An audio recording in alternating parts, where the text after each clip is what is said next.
Hello दोस्तों, मैं रज्जाक आप सबके सामने एक बड़ी भर्ती बड़ा बड़ा अपडेट लेके आया हूँ। जैसा कि आपको पता है कि राजस्थान कर्मचारी चयन बोर्ड ने पहले आपको पता है कि विज्ञप्ति जारी की थी पशु परीक्षक की सीधी भर्ती की, जो बीच में चुनाव के कारण इनको स्थगित कर दिया गया था। अब आपको जानकर बहुत खुशी होगी कि उसके वापस वापस फॉर्म चालू हो रहे हैं। जैसा कि किस में किस तरीके से कब तक फॉर्म भरे जाएंगे, मैं आपको इसके बारे में सारी जानकारी देना चाहूँगा।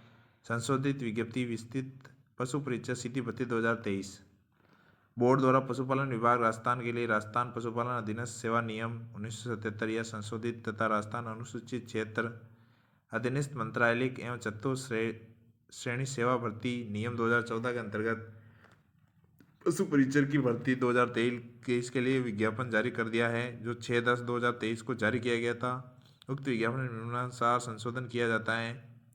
विज्ञापन के बिंदु संख्या 01 ऑनलाइन आवेदन की प्रक्रिया के उप बिंदु 01 को निम्नानुसार प्रतिस्थापित किया है। आपको पता होना चाहिए कि ये फॉर्म कैसे भरा जाएगा, कब भरा जाएगा, किसको कितने की अवधि होगी और कब कब से कब तक फॉर्म भरे जाएंगे, इसके बारे में मैं आपको डिटेल से जानकारी दूंगा। आपकी जो फ़ोटो चाहिए, एक आपकी क्या चाहिए, फ़ोटो चाहिए। फ़ोटो भी 1 माह से अधिक पुरानी नहीं हो और SSO ID के माध्यम से आपका आवेदन हो पाएगा। वन टाइम रजिस्ट्रेशन के अनुसार आधार कार्ड आधारित सत्यापन होगा। यदि उम्मीदवार आधार कार्ड का उपयोग करके OTR one time registration generate करता है तो किसी सत्यापन की आवश्यकता नहीं होगी। यदि OTR one time registration SSO Jan Aadhaar के माध्यम से जनरेट होता है तो उम्मीदवार को आवेदन पत्र में निम्नलिखित जानकारी का सत्यापन करना होगा। आधार नंबर दर्ज करें और फिर डेटा में दर्ज की गई जानकारी, उम्मीदवार का नाम, पिताजी का नाम और जन्म तिथि का सत्यापन किया जाएगा। यदि आधार कार्ड नहीं है तो उम्मीदवार को आवेदन पत्र में इस निर्धारित सम्मति की घोषणा करनी है। अगर आपके पास आधार कार्ड नहीं है तो मूल निवास भी आप विकल्प के रूप में चयनित कर सकते हैं। डिजी लॉकर के माध्यम से 10वीं की मार्कशीट जोड़ने का विकल्प भी है। यदि उम्मीदवार किसी प्रक्रिया स्वयं के विवरण को सत्यापित करने में असमर्थ है तो उसे निम्न घोषणा करनी होगी। अगर ये भी आपके पास नहीं है मूल दस्तावेज तो आपको एक घोषणा पत्र देना पड़ेगा, जो आपका निर्धारित समय से 1.5 घंटे पहले परीक्षा केंद्र पर बायोमेट्रिक सत्यापन हेतु उपस्थित होगा। कहने का मतलब है कि आपको जब एग्ज़ाम होगा तब आपको 1.5 घंटे पहले वहाँ पर अपनी उपस्थिति देनी पड़ेगी। पंजीयन शुल्क कितना है, क्या है, कब से कब तक भरा जाएगा। आपको बताया डेबिट कार्ड है और क्रेडिट कार्ड के माध्यम से 19/1/2024 से आपका जो फॉर्म शुरू होगा 19/1/2024 से दिनांक 17/2/2024 को रात्रि 12 बजे तक आपको जमा कराया जा सकता है, ऑनलाइन भरा जा सकता है। उसके बाद आपका फॉर्म अप्लाई नहीं कर सकते हो। इसलिए मैं आपको सलाह देता हूँ कि जैसे ही आवेदन 19 तारीख को खुलते हैं आप अपना आवेदन कर ले। उक्त विज्ञापन के बिंदु संख्या 09, इसमें आपकी जो आयु की गणना की जाएगी 1/1/2025 से की जाएगी।